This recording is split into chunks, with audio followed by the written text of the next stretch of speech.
Hi, I'm Ophelia, and this isn't just a story about betrayal. It's a story about survival in plain sight. My family didn't just steal my company shares, they erased my name, one contract at a time. When I refused to disappear, my father locked me out of my own house. They thought silence would break me. But what if the quietest one is the one who saw everything and never forgot? What would you do if your family turned your life into a transaction? The evening air was thick with the scent of magnolias when I arrived at the Dorian family home. The sun had just disappeared behind the cedar trees, leaving streaks of orange and violet painted across the horizon. As the shadows lengthened, the house itself seemed to loom larger than usual. Cream-painted walls reflected the last slivers of light, and for a fleeting second, it looked like the house was tilting forward, ready to pass judgment. I paused at the end of the walkway, adjusted the hem of my blouse, and smoothed invisible wrinkles from my blazer. My chest rose and fell in slow, measured breaths. I had been here countless times before, but tonight was different. The invitation had come last minute, wrapped in casual language that hinted at something more formal. "Just dinner," Callista had said. Yet even as I stepped onto the porch, I knew that just dinner in this house rarely meant what it seemed. The door opened easily. Inside, the familiar foyer stretched before me, polished wood floors gleaming, the faint fragrance of lemon polish lingering in the air. Beyond the archway, I heard the muffled symphony of silverware against china, soft laughter, and the gentle murmur of voices. For a moment, I stood at the threshold, unwilling to move. Finally, I stepped forward, heels clicking softly, each step echoing louder than it should have. The dining room was already alive with warmth, the glow of a crystal chandelier overhead, the rich sheen of mahogany furniture polished within an inch of its life, the long table set with meticulous precision. Silver candlesticks flickered in rhythm with the hushed conversations. And then I saw it. My name card, not near the head of the table, not even halfway down, but at the farthest end, tucked into the corner like an afterthought, wedged against the wall where even the servants might have hesitated to place a guest. My throat tightened. I looked at the center of the table where Callista sat radiant, her card positioned proudly at the heart of it all, the seat of honor, the very axis around which the room's energy turned. I slipped into my place quietly, pretending not to notice the shift in conversation that accompanied my arrival. Chairs scraped faintly. A cousin glanced, then quickly turned away. I forced my lips into a polite curve, searching for something soft, something human in the room. My eyes found Meliora. For half a heartbeat, I thought she might hold my gaze. Instead, her eyes slid past me as though I were part of the wallpaper. The first course arrived, salad, lightly dressed, plated with surgical precision. I focused on the bitter greens, the delicate vinaigrette, anything to ground myself. The air around me thickened as Callista began speaking. "Quarter 4 exceeded projections," she said, with a measured calm that almost disguised her hunger. "The client praised our leadership transition, said it was the smoothest they've seen in a decade." Dorian, seated near the head of the table, leaned forward eagerly. His voice carried the authority of verdict. "Callista has really elevated our public image. She's become the face of our expansion." The words fell heavy in my chest. I forced down a bite of salad, my mind buzzing with metrics I had spent weeks compiling, the roadmaps I had designed in solitude while the others slept. I had been the scaffolding to Callista's image, but in this moment, I was invisible. Meliora passed the breadbasket without looking at me. Her silence wasn't absence, it was deliberate. I wanted to shatter it with something, anything. My voice slipped out, brittle but steady. "The vinaigrette is exceptional, Mom." She didn't answer, not even a flicker of acknowledgement. The only sound was the clink of her fork against porcelain. Callista's smile curved, perfectly polite, perfectly cruel. "Ophelia helped with the campaign design last spring," she said, turning to a cluster of cousins. "Though it's nice to be able to focus on forward-facing work now. Helped, not led, not created. Helped." As if my countless nights rewriting proposals, debugging systems, and stabilizing servers were nothing more than a passing favor. My lips pressed tight, sealing the words I wanted to hurl across the table. The wine arrived, ruby red, fragrant with oak. I poured a glass, fingers trembling only slightly, and lifted it to my lips. The taste was sharp, almost metallic. I let it linger on my tongue as the ache in my chest grew heavier. Images flickered in my mind, nights hunched over my laptop, days spent smoothing chaos before it reached Callista's desk. I remembered coding through sunrise, fixing what she broke, shielding her from the fallout, all invisible, always invisible. Then Dorian cleared his throat. The sound silenced the room. He rose, his stature filling the space, and in his hand was a sleek leather folder. My stomach tightened. "This," he said, voice calm, practiced, "is just a formality."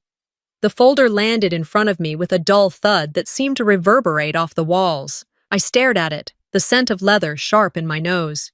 He continued, "We'd like you to sign a temporary transfer agreement, so Callista can manage some expansion projects in your stead." The words echoed like a sentence passed. My fingers hovered above the folder. I didn't need to open it. I knew what it was. Not a formality. Not temporary. It was erasure wrapped in legal jargon. Callista's fork rested gently against her plate. Her expression remained neutral, but her eyes betrayed the faintest flicker of anticipation. Meliora's face was a mask of composure, revealing nothing, yet offering me no refuge. The room seemed to lean closer, waiting. The pen glinted in Dorian's hand, silver and sharp. He extended it toward me. "Just sign," he said softly. My hand reached, not for the pen, but for the folder. I placed my palm on its cover, feeling its cold firmness under my skin. My breath came slow, deliberate. Every muscle in my body screamed to protest, to hurl the pen across the room, to call them thieves in their own house. But I didn't, not yet. At last, I lifted my chin. My voice emerged quiet, but firm enough to cut the silence. "I need time." For a heartbeat, no one moved. Then Dorian's jaw tightened. "That's disappointing, Ophelia." The words settled like a gavel's strike. Silence swallowed the room. No one rushed to defend me. No one challenged him. Even the candles seemed to flicker lower, shadows stretching across the cream-colored walls. I sat at the farthest end of the table, my hand still pressed against the folder. My voice was small, but it was mine, and for the first time that evening, it was enough. The first light of dawn broke in pale gold across the horizon, and with it came the chill that settled deep into my bones. I stood once again before the front door of the Dorian house, coffee clutched in one trembling hand, the other tightening into a fist as if bracing against the blow I already sensed was coming. The house looked the same as always, quiet, dignified, framed by magnolia trees that dripped with dew. To a stranger, it might have seemed peaceful, welcoming even. But to me, standing on that porch, the house felt like a sentinel, a fortress that had already decided I no longer belonged. I wrapped my fingers around the brass doorknob, the cool metal biting into my palm. I turned it gently. Nothing. The lock resisted, firm and deliberate.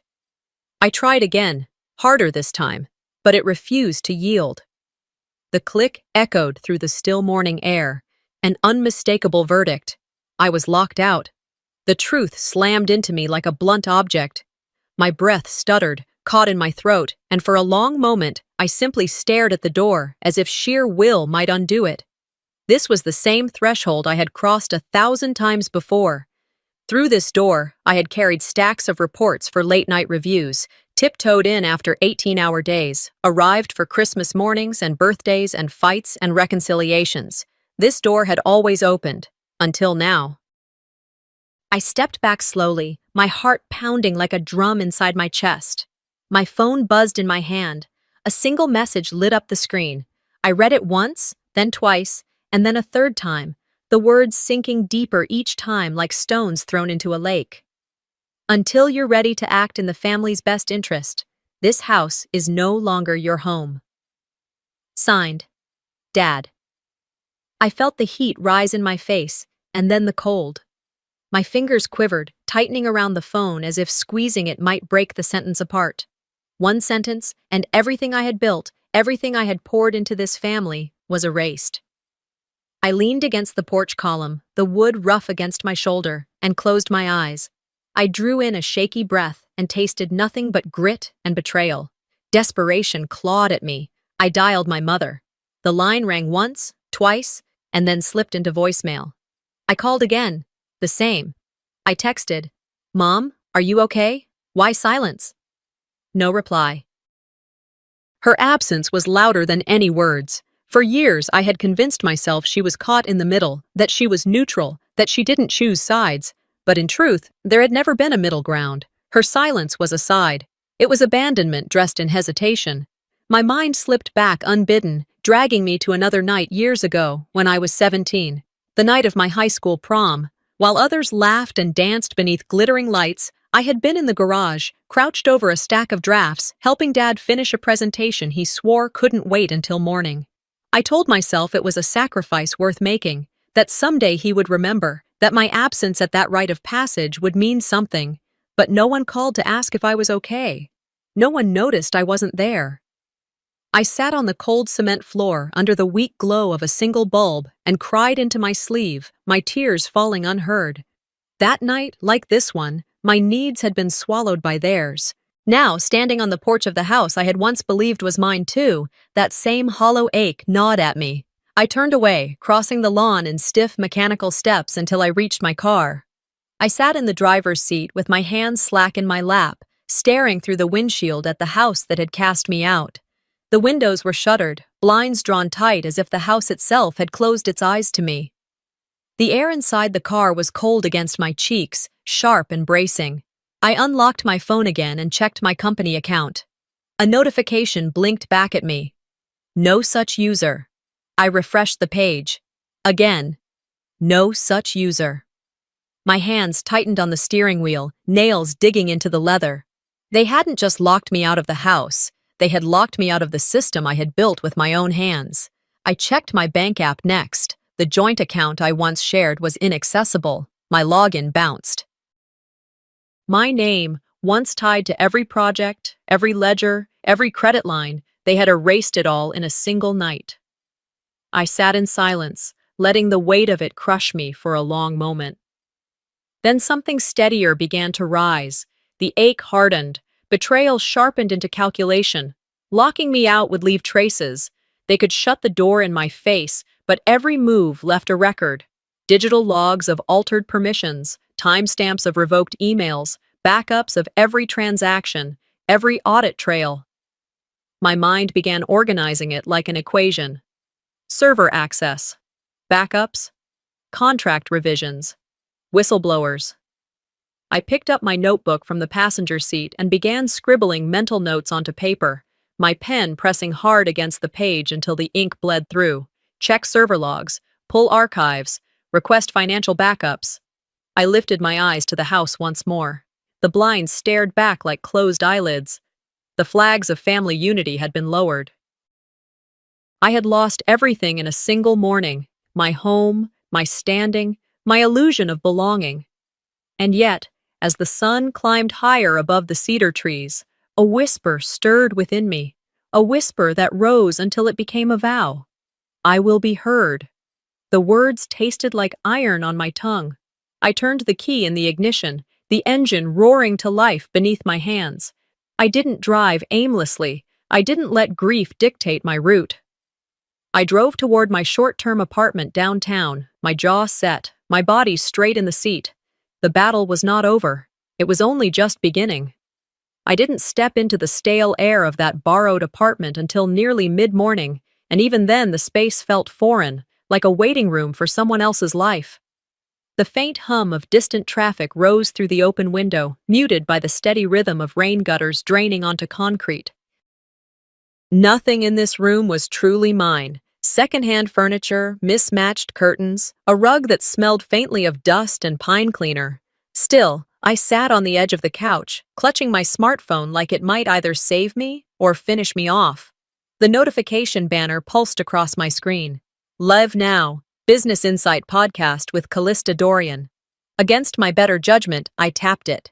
Her voice flowed through the speaker with the kind of practiced ease only years of curated applause could build. Confident, polished, dripping with certainty. The host's introduction was all silk and flattery. Today, we have the visionary leader herself. With her father's unwavering support, she has transformed the company's image and future. Callista, welcome. Callista laughed lightly, her tone both humble and triumphant. Thank you. It's been an incredible journey. My heart locked in my chest. It felt as if someone had draped a cloak of erasure over me, heavy and suffocating. I had prepared myself for this, hadn't I? I knew she would spin the narrative, that she would step into the spotlight with the same audacity she'd always wielded. But hearing her claim full ownership of years of work that weren't hers, it sliced sharper than betrayal. It was annihilation dressed as applause. The podcast rolled on, her voice weaving carefully scripted anecdotes about late nights of leadership and creative vision.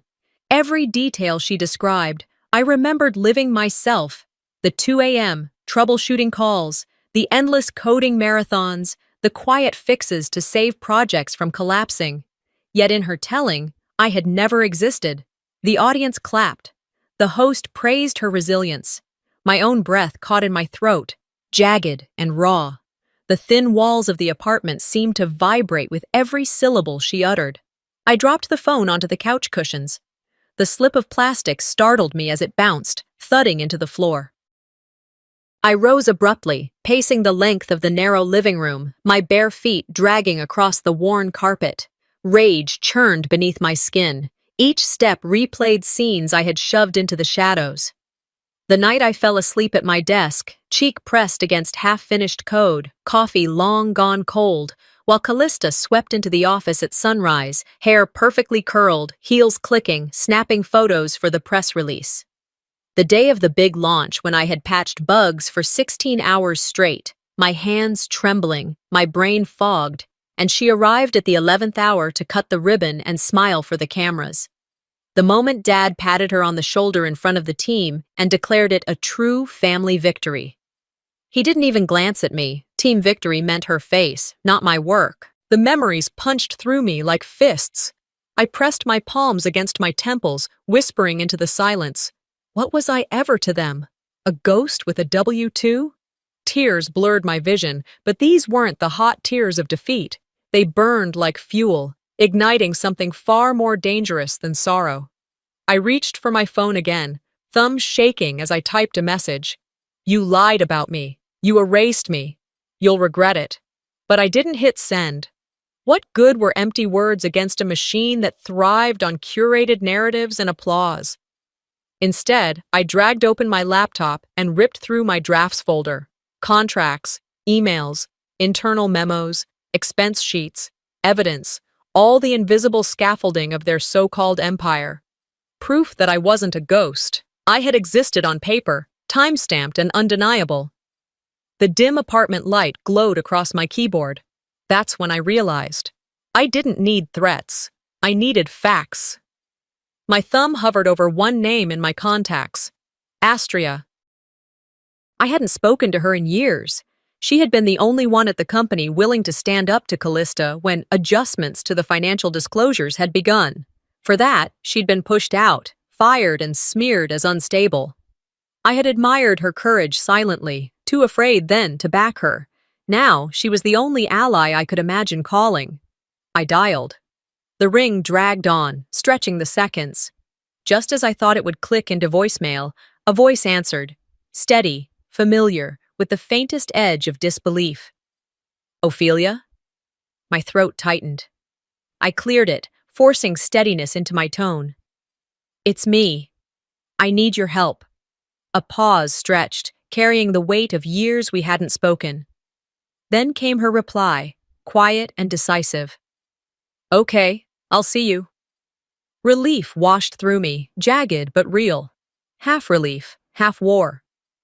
We met that afternoon in a small cafe tucked between a bookstore and a florist. The windows spilled soft golden light across wooden tables. The air smelled of ground coffee and ink, a blend that carried me back to nights of drafting proposals in borrowed spaces. Astria sat waiting, a notebook open before her. Her once dark hair had faded to a proud silver streak, her suit immaculate but unpretentious. She rose when I approached, greeting me not with surprise, but with the quiet steadiness of someone who had expected this day would eventually come. "You finally ready to stop being the good daughter?" she asked, her eyes piercing but not unkind. I nodded, my voice unsteady but honest. They forged more than my silence. They forged my erasure. Her expression softened, but only slightly. She reached into her bag and slid a slim folder across the table. The edges were worn, the paper inside creased. Its weight against my palms felt like both proof and challenge. I opened it. Inside lay memos, emails, internal notes, documents with my name attached, evidence that I had been present, active, vital. Time-stamped.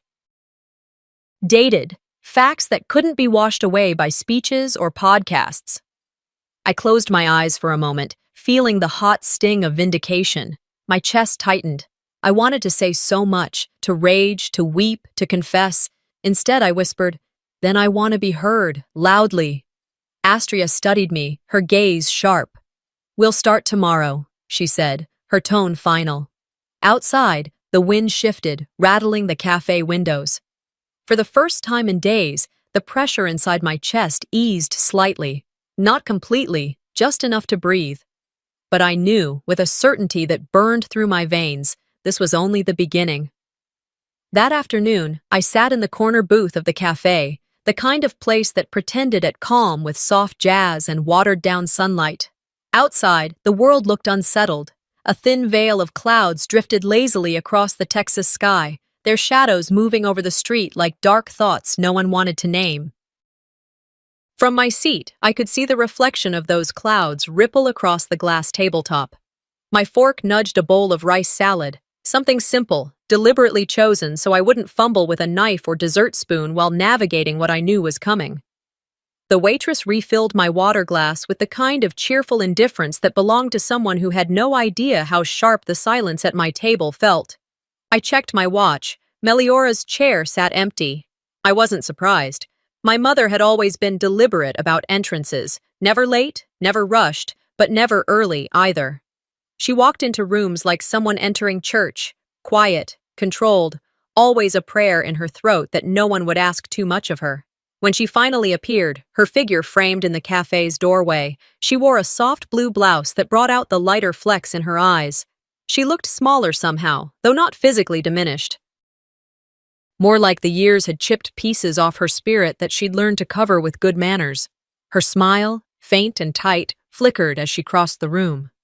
"Ophelia," she said, her voice barely above a whisper, as if speaking my name out loud might conjure a fight she wasn't sure she could win. "Mom." I gave her a nod, my tone measured. "Thanks for coming." We sat. She placed her purse gently on the chair beside her, as though even her belongings needed protection. The waitress reappeared, hovering for a moment, but Meliora waved her off politely. 2 water glasses sat untouched between us. For a while we didn't speak. The cafe's sounds filled the air, clinking dishes, a dishwasher rumbling somewhere in the back, the hum of soft conversation. To me, it was all white noise, a flimsy curtain drawn over the tension pressing against my ribs. She broke first. "Your apartment. Is it okay?" I heard, "What happened?" Her voice tried for concern, but it landed fragile, like a vase already cracked. I let her question linger before answering. "It's fine. I make it home these days." I folded my napkin neatly, buying a beat of silence. "But that house isn't mine anymore. At least not in the way I believed it was." Her lips pressed together, a quick purse of disapproval, or regret. Hard to tell which. Her gaze flicked down to the table, then up again. "Your father always says he wants what's best for the family. She hesitated, searching for safety. "I just want you safe." Her words floated across the table like a fragile bridge she wanted me to walk across. I didn't move. My jaw tightened. "Safe?" I repeated, my tone cutting, though still quiet. "Safe how, Mom? By erasing me?" I leaned forward just enough for her to see the heat in my eyes. "You watched them erase me. You stood by while they redrew history with me missing, and you didn't say a word." Her breath hitched. She blinked quickly, a crack in her composure. Ophelia, I didn't mean to hurt you. Never. You know that. But it did, I said, my voice deliberate, anchoring each word. Every single time. The cafe seemed to hush around us. Somewhere, a spoon clinked against porcelain. A child laughed near the door. Yet at our table, the silence was so dense it pressed against my skin. She shook her head, her hands trembling slightly where they rested atop each other. Her eyes glassed over with tears she was too proud to let fall. I thought I was stuck between you and Dorian. I was trying to keep peace. Her voice cracked on the word peace, like even she no longer believed in it. I reached into my bag and pulled out a small card. I set it on the table between us. My new address, embossed discreetly, printed without flourish. It wasn't a plea, it was a statement. You don't have to pick sides, I told her, my tone calm but immovable. But you can't stand in my way. Not anymore. Her fingers hovered above the card, trembling as if it were a match about to burn her. But she didn't push it back toward me, and she didn't take it either. She just stared, torn between guilt and loyalty, and maybe even fear. I studied her for a moment, the woman who had once been my fiercest protector. I remembered her tucking me into bed when I was small, whispering stories of bravery into my ear. But now she sat before me, with eyes cast down, unable to defend me against the people who should never have needed defense in the first place. I rose slowly, pushing my chair back with a scrape that seemed louder than it was. My heart hammered, but my voice remained steady. Next time, I said, pausing just long enough for the words to pierce, don't call if you're going to ask me to be silent. The cafe shifted. I felt the air pull tight, the other patrons sensing something private but heavy just passed between us. Meliora's lips parted, but no words came. I turned toward the door, sunlight spilling across my face as I stepped forward. Outside, the Texas afternoon stretched wide and unforgiving. The sun had slipped past the thickest of the clouds, burning hot on my shoulders, though the air still held a coolness from the earlier shade. I inhaled deeply, tasting grit and determination on my tongue. I didn't look back. Not at her tears, not at her silence, not at the home I had already lost. The fire inside me had been ignited, and I carried it out into the light of day, knowing this was no longer about peace. It was about survival. The morning air carried an odd electricity, as though the city itself sensed something about to shift.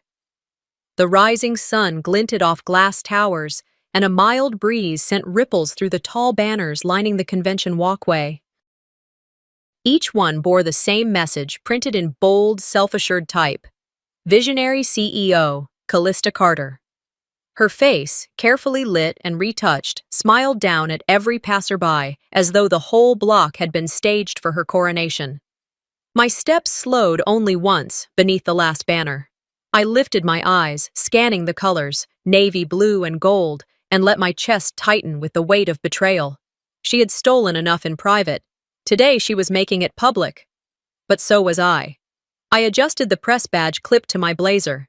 Astria's contact had secured it with surgical precision, threading my name into the attendee list without leaving a trace. When I approached security, I kept my expression calm, my breathing measured. The guard's scanner beeped, green light flashing. He nodded, waved me through. Inside, the convention hall thrummed with life. Polished shoes echoed across marble floors, high heels clicked against the tiles. People clustered in circles, badges clipped to suit pockets, lanyards swinging, champagne glasses already in hand. The scent of espresso and perfume hung heavy. Screens displayed hashtags, media logos, and sponsors. At the far end, the main stage glowed under a canopy of spotlights. Rows upon rows of seats stretched out like a cathedral, each filled with eager faces angled toward the stage. And there she was, Callista, standing tall in a tailored ivory suit, her hair swept perfectly to one side, her every gesture choreographed to suggest elegance and command. She was radiant, yes, but it was a radiance fueled by lies. I stayed at the back, half hidden by the shadow of a camera rig. My fingers tightened around my leather notebook. My pulse drummed in my ears as her voice carried across the hall. Because leadership isn't just about numbers or metrics, she declared, tone smooth as glass. It's about vision, it's about legacy, it's about family. Applause thundered. She smiled modestly, a queen feigning humility. I stiffened. The words carved into me like a knife. Vision, legacy, family. She wielded them like banners of triumph, while I stood erased at the edge of her stage. She never spoke my name, not once. I whispered to myself, barely audible, "You're rewriting history, but you can't erase it." The speech rolled on. Expansion plans, international partnerships, boundary-breaking innovation. She presented charts that I had once drawn, strategies I had once carved late into the night. She wore them like ornaments. My throat burned, but my resolve hardened. Then came the shift. The moderator, smiling with polished teeth, opened the floor for questions. Safe ones at first. Stock prices, marketing campaigns, hiring pipelines. She fielded them all effortlessly, her charm gliding across every syllable. I rose. The murmur started immediately, rippling from row to row as people noticed the figure standing near the back. A microphone was passed down the aisle, placed in my hand. I felt the weight of it, cool and metallic, as though it carried both threat and promise. "Excuse me," I said, my voice firm but calm. "Callista, can you explain where the M-line strategy originated?" A ripple of surprise ran through the crowd. Heads turned, phones tilted upward to record. On stage, her smile faltered. Just for a moment. Barely a crack, but a crack all the same. She blinked once, twice, then smoothed her features. "I developed a vision," she said evenly. "Of course, we all did our part. It was a team effort." The murmurs grew louder. A note of skepticism threaded through the applause. The moderator shifted uncomfortably in his chair. I took one step forward, raising my phone high. "Then let's show the team." My thumb pressed play. The projection screen behind her, synced to the hall's feed, flickered, then lit up with the grainy timestamp of 2017. There I stood in a conference room, hair tied back, sleeves rolled, explaining line by line the mechanics of the M-line algorithm. Engineers clustered around me, their notebooks open. The slide deck bore my name in the corner. My voice, recorded, echoed through the hall. "This is how we scale." The silence before the gasp was deafening. Then came the eruption. Gasps, murmurs, a few voices raised in shock. Cameras swiveled. Pens scratched. The moderator banged his clipboard against the table, trying to restore order. I lowered the phone, my gaze locked on hers. Her face had gone pale beneath the stage lights, her hand trembling slightly against the lectern. I spoke again, this time louder, the microphone carrying my words across every corner of the hall. "I built that. Not just part of it, not in some vague contribution. I authored it. It was my work. And you can't speak around truth and expect it to disappear." The crowd erupted again. Some clapped, others shouted questions. Reporters leaned forward in their seats, hungry. Callista opened her mouth, but no words came. Her lips parted, closed, then opened again. Nothing. She swallowed hard, her practiced composure cracking under the glare. The moderator called a recess, his voice barely rising above the din. The lights dimmed, but the damage was done. A swarm of journalists surged toward me as I stepped back from the aisle. Cameras flashed in my face, microphones extended. "Who are you?" someone demanded. "Why wasn't your name ever mentioned?" another asked. I stopped, turned to them, and allowed a small, sharp smile. "I'm the founder they forgot to mention." The words landed like a thunderclap. Reporters scribbled furiously. Someone repeated it aloud, half incredulous. "The founder they forgot to mention." In that moment, standing in the chaos, I didn't feel erased. I didn't feel silenced. I felt discovered. For the first time in years, the world had seen me. And Callista, my sister, my usurper, could no longer hide behind borrowed light. The applause still rang in my ears long after I'd left the convention center, echoing not as triumph, but as a warning. Hours later, in the quiet of my apartment, the sound of celebration had been replaced by something heavier, the low hum of my laptop, the faint rumble of cars outside on the wet street, the ticking of a cheap wall clock. I should have felt elated after tearing through Callista's facade in front of the world. I had forced her mask to crack. I had shown them proof. For the first time, the spotlight shifted, but exhilaration never came. Instead, what I felt was weight, dense, pressing, like a stone lodged deep in my chest. I stood motionless in the middle of the small living room, staring at nothing. The apartment was sparsely furnished, half temporary, half exile. A single lamp cast a pale circle of light across the folding table that had become my command center. On it sat my phone. My hand reached almost without thinking, dialing a number engraved into muscle memory. Dorian's, my father's. It rang once, twice. I held my breath. I waited for his familiar baritone, even if it came sharp, even if it came disappointed. I wanted something. Anything. The line clicked, but not to voicemail. Just silence. Dead air, the kind that leaves no trace. I pulled the phone back and set it gently beside the printer. The machine was alive, grinding out page after page of crisp white paper, the ink still damp. The scent of toner clung to the air. Each page carried my name that they had tried to scrub from record, my name that they had tried to bury under legal maneuvers and forged signatures. I stared at the stack, neat and growing, a monument to the truth they thought they had erased. This wasn't theater. This wasn't some dramatic stunt. This was strategy, deliberate and precise. Astria sat across from me, legs crossed, her dark suit sharp against the dim light.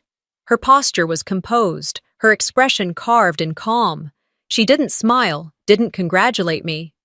Instead, she watched, her eyes following my hands as I flipped through the documents, incorporation certificates, internal memos, amended shareholder agreements, email archives, bank slips, file access logs. Each one linked back to me, a trail of breadcrumbs I had safeguarded for years without realizing they'd become my salvation. They buried me in paperwork, I murmured, voice low but steady, fingertips grazing a page stamped with my initials. But I'll resurrect myself through it. Astria leaned in, her lips pressing into a thin line. They'll try to spin it, she said.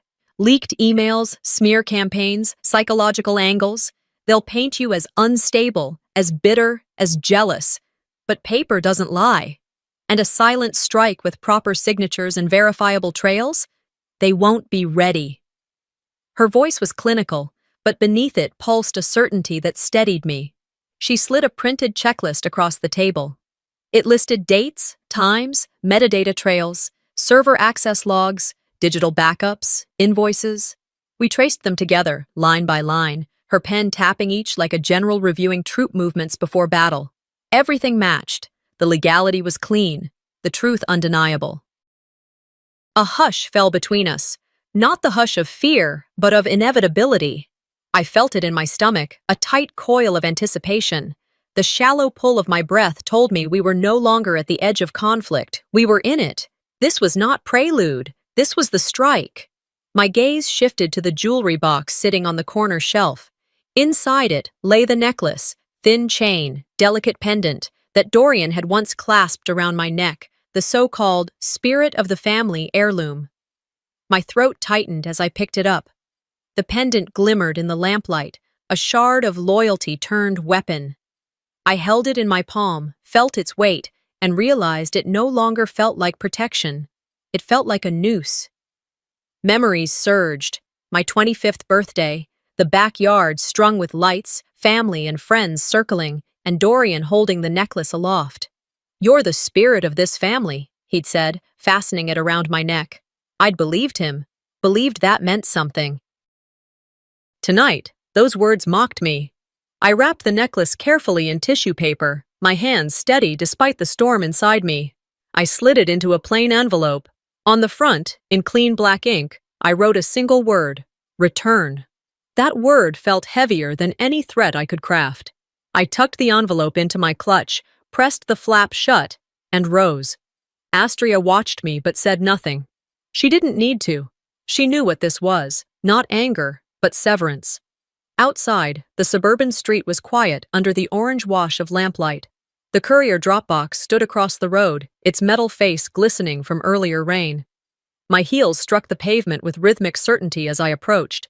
I lifted the flap, dropped the envelope inside, and listened to it fall. The sound was soft, final, irreversible.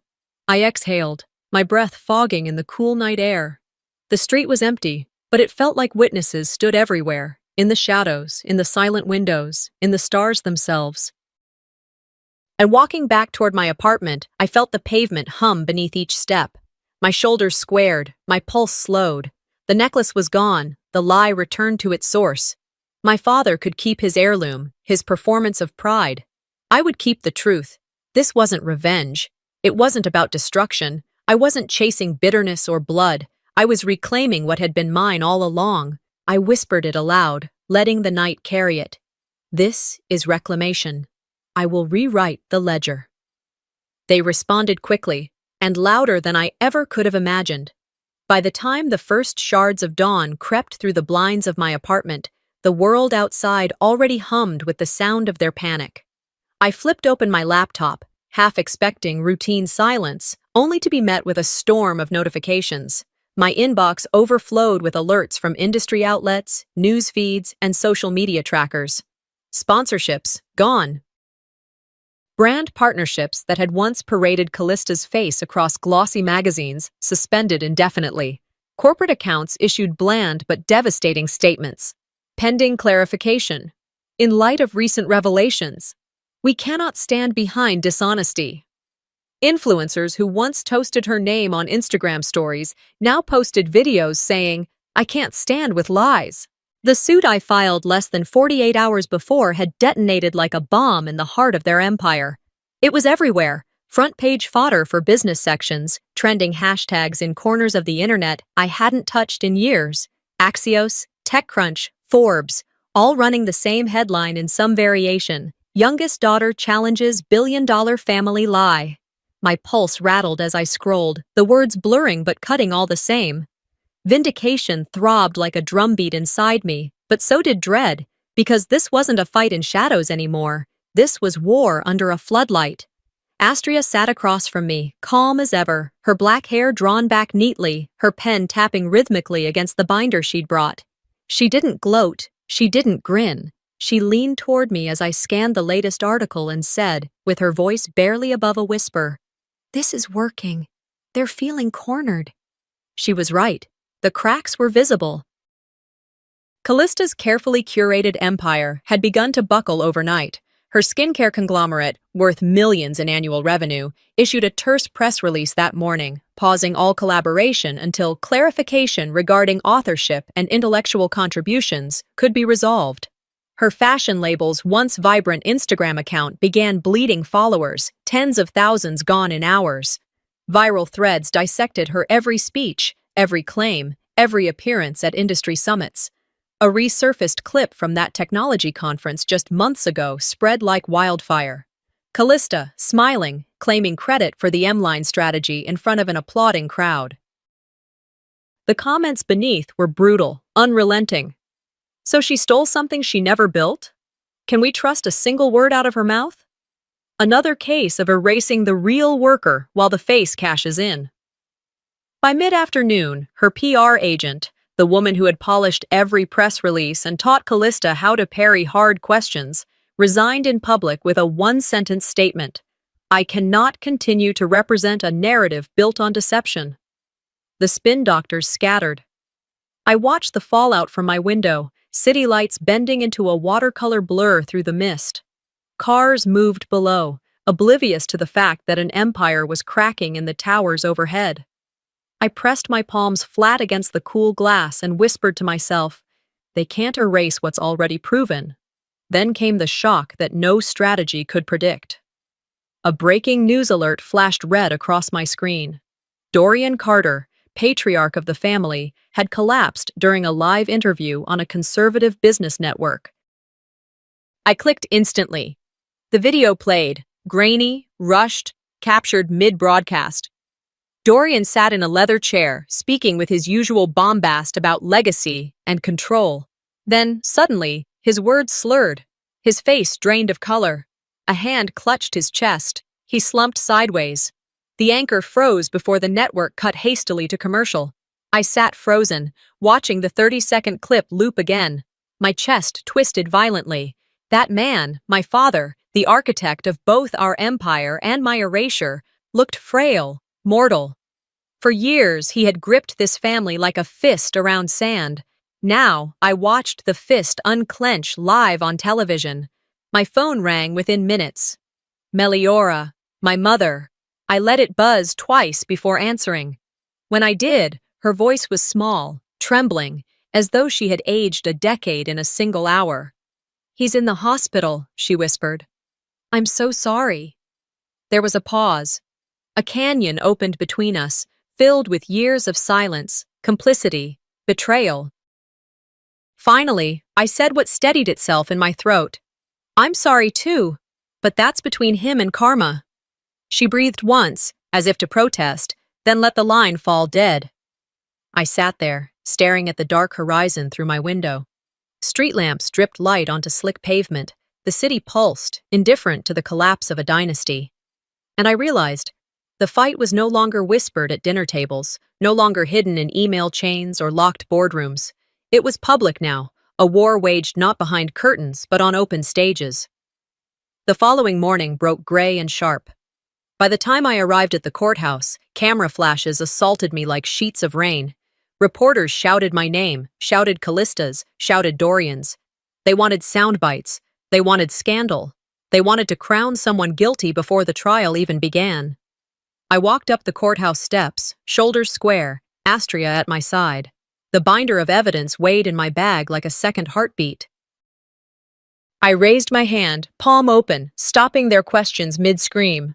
"This isn't about revenge," I said, voice calm but firm, each syllable slicing through the noise. "This is about truth." And without waiting for another word, I turned, pushed the heavy courthouse doors open, and walked inside. They took my words seriously. Now I stood in the courtroom, where they never expected me to be. The morning air outside the courthouse was thick with heat and humidity, crowd noise, camera shutters. I stepped through tall wooden doors, adjusting the seam of my blazer, heart steady, mind sharpened. The courtroom smelled of polished wood, fresh air conditioning, and tension. Dorian sat flanked by attorneys, his face a mask of strained control. He avoided looking at me, his eyes drifted to the ceiling. Callista's counsel sat rigid, glancing once at me, once at his notes, as though uncertain whether we were adversaries or family in a tragic play. The silence between us was louder than any accusation. Astria stood before the bench, upright and composed. She said to the judge, "Your Honor, we move to submit a new piece of evidence." With that phrase, I felt the ground shift under their feet. Drinks clanked as the bailiff plugged a flash drive into the courtroom computer. The screen flickered. The room held its breath. On screen, a grainy video played. A former accountant, voice shaking, spoke. "Callista asked me to delete Ophelia's share record. I can't let it stay. She said it was better for the brand." The judge leaned forward. Gasps rippled through the gallery. Callista's face paled. Her attorney's jaw slackened. Dorian coughed. He muttered something unintelligible. Callista stared at me with an expression I'd never seen. Shock, betrayal, fear. I stood then, approached the stand. My pulse did not betray me. I swore the oath. I sat. I looked at the jury, at these strangers entrusted with justice, at my mother in the front row, who'd come, trembling. I inhaled. I said, slowly but clearly, "I built something from nothing. They tried to bury it. I'm not here for money. I'm here because I matter." Silence fell. So complete, I felt every heartbeat. In a corner, I saw a jury member dab at her eye. The entire courtroom paused. Callista opened her mouth, closed it. Her attorney whispered. Dorian's face drained red to ash. The judge tapped his gavel. He said, "The court will recess and reconvene for final decision." We rose. Reporters hoisted microphones. Flashes exploded in the hallway. I stepped out into the corridor. A reporter shouted, "Miss Carter, your statement?" I held eye contact, voice firm. No matter what they say, I finally spoke. And then I walked past the cameras, unbroken. I stepped out of the courthouse feeling light, though every nerve hummed with exhaustion. The verdict reached at dawn had shifted something fundamental. 2 weeks later now, I sat in a quiet neighborhood coffee shop, the hum of espresso machines and murmured conversations a soft counterpoint to my still mind. The morning light slanted across wood tables, dust motes dancing in the rays. After the hearing, the judge granted me partial ownership of the company, restored my rights to my intellectual property, and mandated a public acknowledgement of my contribution. Callista faced no jail term, but her reputation was deeply wounded. And Dorian? He never appeared in court. He stayed away, refusing the confrontation he'd orchestrated for so long. I signed the lease for a modest innovation lab that same afternoon. No scandal, no grand announcement. Just me stepping into a space that bore my name and vision. The walls were bare when I moved in. I placed on my desk a childhood photo. Me, age 8 or 9, holding a rudimentary prototype I'd built from scrap. It reminded me I had been a builder long before being silenced. A courier dropped off a small package by noon. Inside was a folded, handwritten letter. I don't expect forgiveness. Just wanted you to know. I knew you were right. I just wasn't brave enough to say it. Mom. It carried no return address. My heart clenched. I read it twice before I could believe she had written it. The weight of all silences between us made every word tremble. I folded the letter, set it beside my photo, and paused. The room smelled like fresh paint, clean linen, possibility. I felt something like peace. Later, I met Astria for brunch at a cozy cafe with checkered tablecloths and sunlight spilling across windows. We shared croissants and coffee. We laughed. She asked, "What now?" I smiled, soft, real. I reclaim what they couldn't steal, my voice. She nodded, satisfaction in her eyes. Afterwards, I walked home through quiet streets, headphones in, music low and steady. I narrated in my head. I wasn't the forgotten daughter. I was the foundation. And when they tried to bury me, they forgot I was a seed. I smiled gently as the breeze carried me forward. The silence around me was no longer absence, it was space to grow. What this story reminds us is simple, that sometimes the people closest to us are the ones who cause the deepest wounds. But healing doesn't always come from their apology. Sometimes it comes from standing your ground, reclaiming your voice, and choosing yourself, even when it means walking alone. Have you ever had to walk away from family to protect your peace? I'd love to hear your thoughts in the comments. If this story moved you, don't forget to subscribe. There's more to come, and every voice matters here.